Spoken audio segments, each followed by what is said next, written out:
नमस्कार साथियों, गुरु कृपा स्टडी सेंटर में आपका स्वागत है।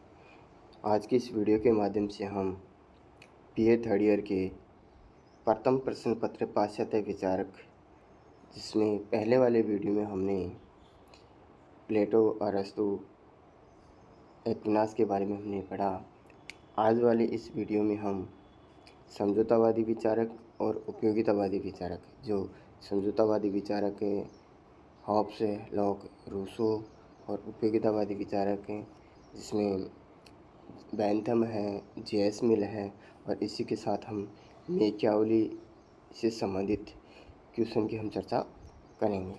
तो वीडियो शुरू करने से पहले आप इस वीडियो को अंत तक ज़रूर देखना और इससे को ज़्यादा से ज़्यादा शेयर करना, और साथ ही साथ चैनल को भी सब्सक्राइब ज़रूर करना। तो हम शुरू करते हैं आज के इन प्रश्नों की श्रृंखला में। पहला प्रश्न जो है वो है कि समझौतावादी विचारकों के नाम बताइए। समझौतावादी विचारकों के नाम बताइए। दोस्तों, कई बार इस क्वेश्चन में समझौतावादी के साथ साथ कई यूँ भी पूछ लेता है कि संविदावादी या समझौतावादी, बात एक ही है। तो इसका भी आप लोग ध्यान में रखना कि समझौतावादी है या संविदावादी, एक ही बात है, कोई दिक्कत नहीं है। तो समझौतावादी विचारकों के नाम, जिनमें सबसे पहला नाम आता है हॉब्स, दूसरा लॉक और तीसरा रूसो का नाम आता है। इसके बाद में अगला जो क्वेश्चन है दोस्तों वो यह है कि हॉब्स का जन्म कब और कहाँ हुआ। हॉब्स का जन्म कब और कहाँ हुआ? तो हॉब्स का जन्म इंग्लैंड के माल्सबरी नामक स्थान में 5 अप्रैल 1588 को हुआ था। तो जन्म से संबंधित क्वेश्चन भी पूछ लिया जाता है कि कब और कहाँ हुआ था, जन्म स्थान पूछ लेते हैं। तो हॉब्स का जन्म 5 अप्रैल 1588 को हुआ था। हॉब्स की रचनाओं के नाम बताइए। अगला क्वेश्चन है कि हॉब्स की प्रमुख पुस्तकें आधारित रचनाओं के नाम बताइए। दोस्तों, हॉब्स की पुस्तकों में से मैंने 4 पुस्तकों के नाम आपके सामने हैं। पहले है डी.सी.वी. जो 1642 में इसका प्रकाशन हुआ। दूसरा है कानून के तत्व जो 1650 में प्रकाशन हुआ। तीसरी इसकी जो महत्वपूर्ण पुस्तक है वो है लेवियाथन जो 1651 में इसका प्रकाशन हुआ। और चौथी है डी कॉर्पर जो 1655 में इसका प्रकाशन हुआ। तो ये थी हॉब्स की प्रमुख रचनाओं के नाम। अगला क्वेश्चन है दोस्तों कि हॉब्स द्वारा किस अध्ययन पद्धति को अपनाया गया था। हॉब्स के द्वारा अध्ययन पद्धति कौन सी काम में ली गई थी? तो वह थी वैज्ञानिक भौतिकवाद। ये भी ध्यान में रखना दोस्तों, कई बार ये भी पूछ लिया जाता है कि वैज्ञानिक भौतिकवाद के समर्थक कौन है।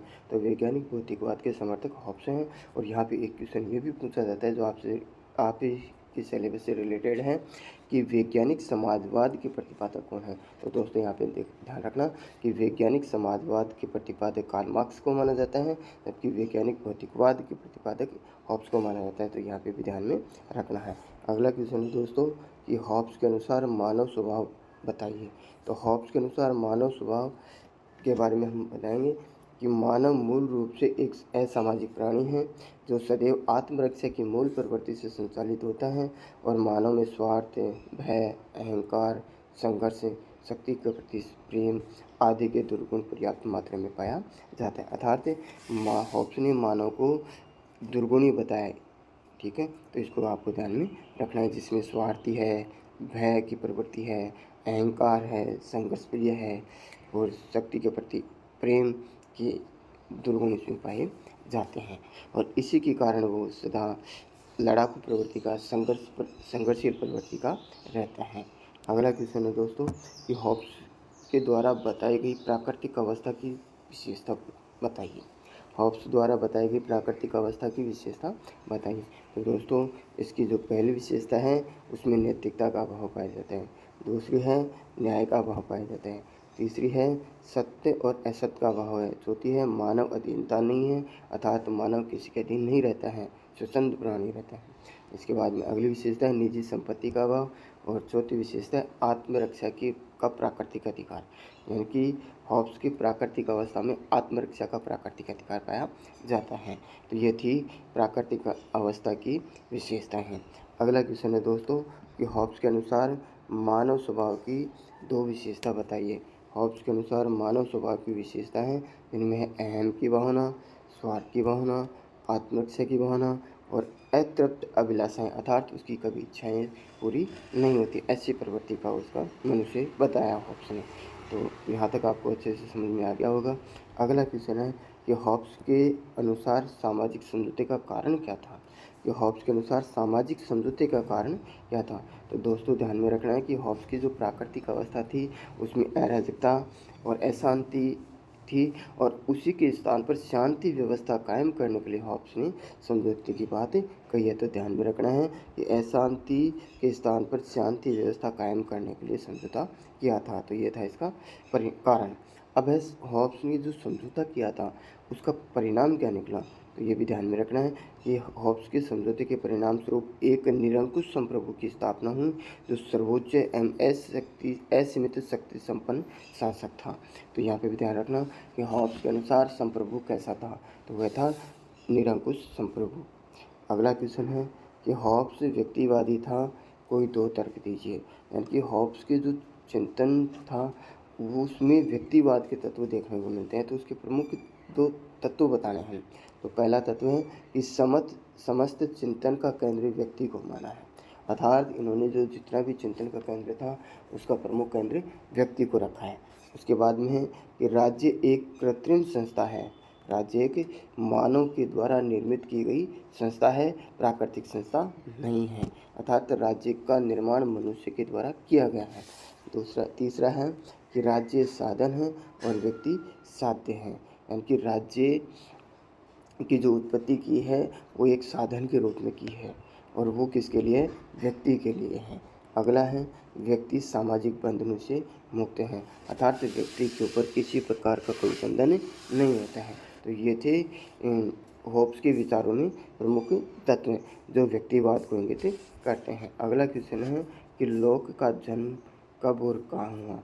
दोस्तों लोक का जन्म इंग्लैंड के रिंगटन नामक स्थान में 29 अगस्त यानी कि 29 अगस्त 1632 में हुआ था।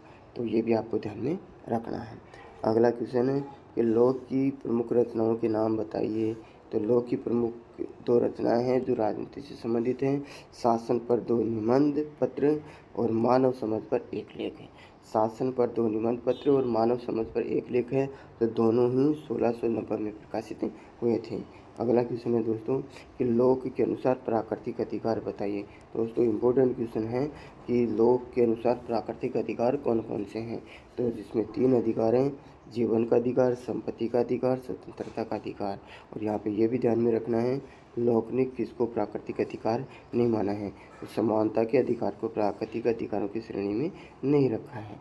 अगला क्वेश्चन है दोस्तों लोक के अनुसार सामाजिक समझौते का कारण क्या था। लोक के अनुसार सामाजिक समझौते का कारण, तो दोस्तों सामाजिक यानी कि लोक ने जो मानव स्वभाव बताया था बिल्कुल अच्छा बताया था, सद्गुणी बताया था। तो यहाँ पे ध्यान रखना कि हॉब्स ने जो मानव के स्वभाव बताए वो दुर्गुणी बताई, और लोक ने जो मानव स्वभाव बताई वो सद्गुणी बताए थे। अच्छा एक सामाजिक प्राणी माना था, लेकिन अच्छे होते हुए भी कुछ कमियां थी, प्राकृतिक अवस्था में कुछ कमियां थी। यानी कि जो प्राकृतिक अवस्था था, वो जो जीवन था वो प्राकृतिक अधिकार और प्राकृतिक नियमों से संचालित होता था, लेकिन उसमें जो कमियां थी वो कमियां थी आधारभूत कमियां, जिसमें 3 वैधानिक संस्थाओं की कमियां थी। 3 वैधानिक संस्थाओं जिसमें व्यवस्थापिका, कार्यपालिका और न्यायपालिका का अभाव था। जो आज की वर्तमान जो राजनीतिक संस्थाएं हैं, ऐसे 3 वैधानिक संस्थाओं के उस समय में कमी बताई उन्होंने। तो ये थे लोक के अनुसार सामाजिक समझौते के प्रमुख कारण। अगला क्वेश्चन है किसने 2 समझौते की बात कही है। तो वह विचारक था लोक। लोक ने 2 समझौते की बात कही है। तो ये भी आपको ध्यान में रखना है, और इसके लिए मैंने कोड वर्ड बताया है कि 121 बटा हॉब्स लॉ और रूसो। तो यहाँ पे हॉब्स ने 1 समझौता किया, लोक ने 2 समझौता किया और रूसो ने 1 समझौता किया। तो यहाँ पे ध्यान में रखना है। अगला क्वेश्चन है दोस्तों कि लोक के अनुसार सीमित संप्रभु की 2 विशेषता बताइए। तो लोक के अनुसार सीमित संप्रभुत्व की 2 विशेषता है, वह है कि शासक समझौते का एक पक्ष होता है और सरकार पर दोहरा नियंत्रण होता है, एक प्राकृतिक कानून का और एक प्राकृतिक अधिकार का। तो ये थे सीमित संप्रभु पर जो नियंत्रण थे, उसके माध्यम से संप्रभु क्या हो जाता है, सीमित हो जाता है, जो इसकी विशेषता थी।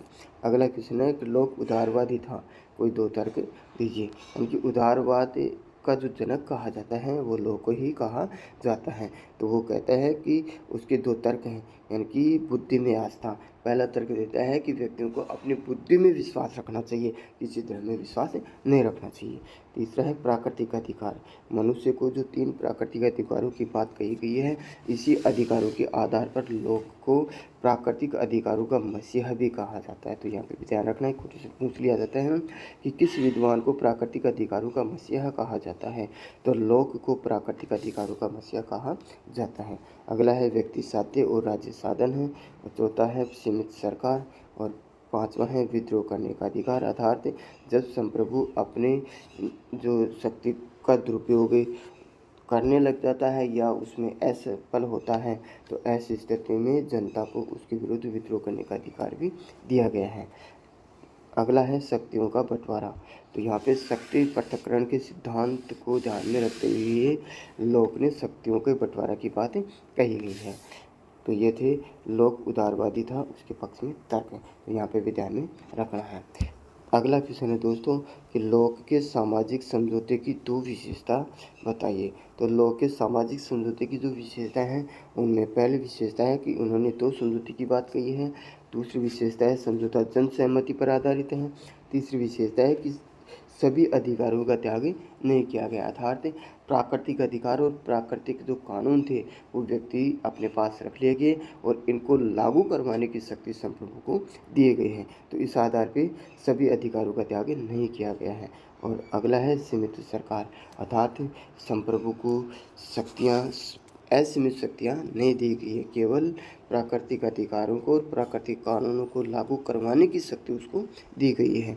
अगर वो इनमें असफल होता है, इनको लागू करवाने में असफल होता है, तो जनता के पास वह अधिकार है कि उसको अपने पद से हटा करके और उसके स्थान पर नए संप्रभु को स्थापित कर सकता है। तो इस आधार पर हो गया सीमित संप्रभु की स्थापना।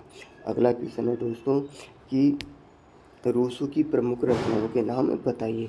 तो रूसो की प्रमुख रचनाओं के नाम, जिनमें सबसे पहली पुस्तक है वो सामाजिक समझौता है, जो 1762 में प्रकाशित हुई। दूसरी पुस्तक है दी इमाइल, जो 1762 में प्रकाशित हुई। और तीसरा एक निबंध है, वह कला एवं विज्ञान पर निबंध, जो 1750 में प्रकाशन हुआ।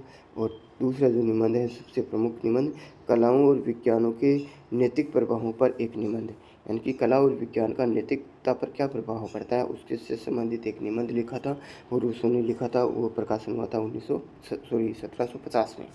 तो ये थे उनकी रचनाएं। अगला क्वेश्चन है कि रूसो की सामान्य इच्छा को परिभाषित कीजिए।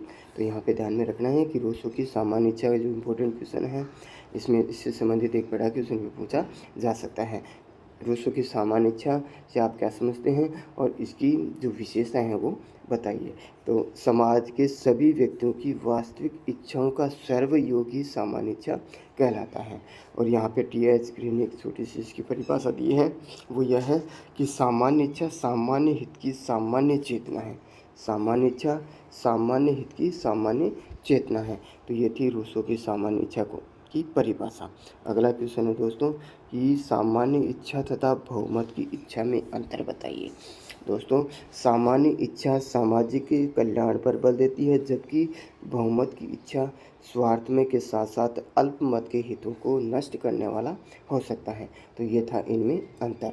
अगला क्वेश्चन है दोस्तों कि रूसो की सामान्य इच्छा की विशेषता बताइए। ध्यान रखना दोस्तों, ये इम्पोर्टेंट क्वेश्चन है जो आपके बड़े क्वेश्चंस में भी पूछे जा सकते हैं। तो सामान्य इच्छा की विशेषताएं हैं जो इसमें है, अखंडता है, दूसरी है सर्वोच्च और निरंकुश है, तीसरी अधेयता है अर्थात किसी को सौंपी नहीं जा सकती, चौथी है स्थायित्व अर्थात ये स्थायी होते हैं, पांचवी है अविभाज्य अर्थात इसके टुकड़े नहीं किए जा सकते, इसका विभाजन नहीं किया जा सकता, ये लोक कल्याणकारी है अर्थात लोगों के हित को ध्यान में रखने वाला होता है। सातवां है प्रजातंत्र का आधार। यहाँ पे दोस्तों एक बात का ध्यान रखना है कि प्रत्यक्ष प्रजातंत्र का समर्थक किसको कहा जाता है। सबसे पहले रूसो ने ही प्रत्यक्ष प्रजातंत्र की बातें कही थी, तो यहाँ पे ये ध्यान में रखना है। अगला है कानूनों का स्रोत है। जो सामान्य इच्छा है वही कानूनों का स्रोत हैं। तो ये थे रूसो के सामान्य इच्छा सिद्धांत की प्रमुख विशेषताएं, तो इसको आपको ध्यान में रखना है। अगला क्वेश्चन है कि किस विचारक को आधुनिक युग का शिशु कहा जाता है। ध्यान में रखना, मैकियावेली को आधुनिक युग का शिशु, आधुनिक युग का जनक भी कहा जाता है। और यहाँ पे ये भी है कि पुनर्जागरण का भी जनक इसको कहा जाता है। इसके बाद में अगला क्वेश्चन है दोस्तों कि मानव स्वभाव पर मैकियावेली के विचार बताइए। मैकियावेली का मानना है कि मनुष्य स्वभाव से ही स्वार्थी होता है, घोर दानवी होता है, दुष्ट होता है, अतः मनुष्य जन्म से ही बुरा होता है, उसमें अच्छाई नहीं होती है। तो ये भी क्वेश्चन आपसे पूछा जा सकता है कि मानव स्वभाव कैसा था। तो बुरा बताया है, स्वार्थी बताया है, लालची बताया है, राक्षसी प्रवृत्ति वाला बताया है, दुष्ट बताया है, और वह जन्म से ही बुरा होता है, उसमें अच्छाई के गुण नहीं होता है। तो ये थे मानव स्वभाव से संबंधित मैकियावेली के विचार। यहाँ पे दोस्तों उन्होंने एक अच्छी बात बताई है। उन्होंने कहा है कि मनुष्य अपनी संपत्ति छीनने वाले की अपेक्षा एक व्यक्ति अपने पिता के हत्यारे को आसानी से माफ़ कर देता है। अर्थात यहाँ पे ध्यान रखना, इतना स्वार्थी होता है कि अपने पिता के हत्यारे को भूल जाता है, जबकि अपनी संपत्ति छीनने वाले को कभी नहीं भूलता है। तो इतना स्वार्थी होते हैं मनुष्य। ये बात किसने कही है? मैकियावेली ने कही है। तो कोटेशन ये भी पूछी जा सकती है। अगला क्वेश्चन है दोस्तों कि राज्य शब्द का आधुनिक अर्थ में सबसे पहले प्रयोग किसने किया था। तो वह था मैकियावेली। मैकियावेली ने ही राज्य शब्द का आधुनिक के अर्थ में प्रयोग किया था। अगला क्वेश्चन है कि मैकियावेली की प्रसिद्ध पुस्तक का नाम बताइए। मैकियावेली की प्रसिद्ध पुस्तक है द प्रिंस, जो 1532 में प्रकाशन हुआ। डिस्कोर्सेज ऑन लेवी और फ्लोरेंस का इतिहास है, हिस्ट्री ऑफ फ्लोरेंस, ये इसकी मैकियावेली की प्रसिद्ध पुस्तकें हैं, तो ध्यान में रखना है। अगला क्वेश्चन है नैतिकता पर मैकियावेली के विचार बताइए। नैतिकता पर मैकियावेली के क्या विचार हैं? ध्यान रखना दोस्तों, मैकियावेली पहला विचारक है जिन्होंने राजनीति से नैतिकता को अलग किया था। मैकियावेली ने नैतिकता को राजनीति से अलग कर दिया। उनका मानना है कि राजनीति का नैतिकता से कोई संबंध नहीं हो सकता। राजनीति का विषय राज्य है और व्यक्ति का विषय नैतिकता है, सदाचार है। परंतु व्यक्ति राज्य के अधीन है, इसलिए नैतिकता और सदाचार राज्य के अधीन है, इसमें कोई संबंध नहीं हो सकता। ये दोनों क्या है? अलग हैं। तो ये थी नैतिकता संबंधी विचार। तो दोस्तों यहाँ पे ध्यान रखना है कि मैकियावेली प्रथम विचारक है जिसने राजनीति को नैतिकता और धर्म से पूर्णतः क्या कर दिया था? अलग कर दिया था। अगला क्वेश्चन है दोस्तों, मैकियावेली की दो प्रमुख योगदान बताइए। तो पहला योगदान है कि आधुनिक युग का शिशु कहा जाता है। दूसरा है प्रथम यथार्थवादी राजनीतिक विचारक है। यह ध्यान रखना कि प्रथम यथार्थवादी राजनीतिक विचारक हैं। ये व्यवहार में यानी कि राजनीतिक वैज्ञानिक विचारक हैं। तो अरस्तु को माना जाता है, ठीक है वो, लेकिन वो सैद्धांतिक हैं और ये व्यवहारिक हैं। तो ये यथार्थवादी राजनीतिक विचारक भी हैं। अगला है संघ राज्य का प्रथम उद्घोषण, यानी कि संघ राज्य का पहली बार जो पोषक जो अपने विचार रखे वो मैकियावेली हैं। और राजनीति का धर्म और नैतिकता से क्या किया था? इन्होंने अलग किया था। तो ये थे उसके योगदान से संबंधित मुख्य बातें। अगला क्वेश्चन है दोस्तों कि उपयोगितावादी विचारकों के नाम बताइए। दोस्तों उपयोगितावादी विचारकों में जेरेमी बेंथम और जे.एस. मिल का नाम लिया जाता है। अगला क्वेश्चन है बेंथम के सुख दुख के 4 स्रोत कौन कौन से हैं? भौतिक, नैतिक और राजनीतिक तथा धार्मिक, ये 4 आधार हैं, 4 प्रमुख स्रोत हैं। अगला क्वेश्चन है दोस्तों कि बेंथम के उपयोगितावाद के 2 सिद्धांतों के नाम बताइए। तो ये ध्यान रखना है कि बेंथम के उपयोगितावाद के जो प्रमुख 2 सिद्धांत हैं उनमें पहला है सुख दुखवाद का सिद्धांत और दूसरा है अधिकतम लोगों का अधिकतम सुख का सिद्धांत। तो ये थे इसके 2 सिद्धांतों के नाम। अगला क्वेश्चन है कि अंग्रेजी न्याय प्रणाली के बारे में बेंथम के विचार बताइए। बेंथम ने अंग्रेज़ों की जो न्याय व्यवस्था थी उसके बारे में अपने विचार रखे हैं। उनका मानना है कि इंग्लैंड में न्याय बेचा जाता है और वो बहुत महंगा बेचा जाता है और वह व्यक्ति इसका दाम नहीं चुका सकता, न्याय से वंचित रह जाता है। तो ये न्याय व्यवस्था के बारे में उन्होंने अपने विचार रखे हैं। अगला क्वेश्चन है कि बेंथम की प्रमुख पुस्तक का नाम क्या था। तो फ्रेगमेंट्स ऑन गवर्नमेंट पुस्तक है जो 1776 में प्रकाशित हुई थी। और दूसरी पुस्तक है प्रिंसिपल्स ऑफ इंटरनेशनल लॉ, ये बेंथम की पुस्तक है। अगला क्वेश्चन है ऑन लिबर्टी पुस्तक के लेखक कौन है। ऑन लिबर्टी पुस्तक जे.एस. मिल की है जो 1859 में प्रकाशित हुई। और अगली जो पुस्तक है ऑटोबायोग्राफी जो 1873 में प्रकाशित हुई थी। तो ये जे.एस. मिल की प्रमुख पुस्तकें भी हैं। अगला क्वेश्चन है कि जे.एस. मिल द्वारा बताई गई स्वतंत्रता के 2 प्रकार कौन कौन से हैं। तो ध्यान में रखना है दोस्तों कि जे.एस. मिल ने 2 प्रकार की स्वतंत्रता बताई है। पहली है विचार एवं अभिव्यक्ति की स्वतंत्रता और दूसरी है कार्य करने की स्वतंत्रता। और इस कार्य करने की स्वतंत्रता को भी 2 भागों में बांटा है, स्व विषय कार्य और पर विषय के कार्य। तो इस प्रकार से स्वतंत्रता के ये 2 विचार 2 भाग बताए हैं, 2 प्रकार बताए हैं। अगला क्वेश्चन है कि मिल के अनुसार सर्वोत्तम शासन प्रणाली कौन सी है। यानी कि जे.एस. मिल ने सर्वश्रेष्ठ शासन प्रणाली किसको माना है, लोकतंत्र को माना है। और लोकतंत्र में भी प्रतिनिधि शासन को माना है। अगला क्वेश्चन है कि जे.एस. मिल के द्वारा वर्णित राज्य के 2 कार्य बताइए। जे.एस. मिल के द्वारा वर्णित राज्य के 2 कार्य हैं, यानी कि राज्य के द्वारा कौन कौन से कार्य किए जाने चाहिए। तो पहला कार्य है, राज्य का पहला कार्य है कि बाहरी आक्रमण से रक्षा करें। राज्य बाहरी आक्रमण से क्या करें, रक्षा करें।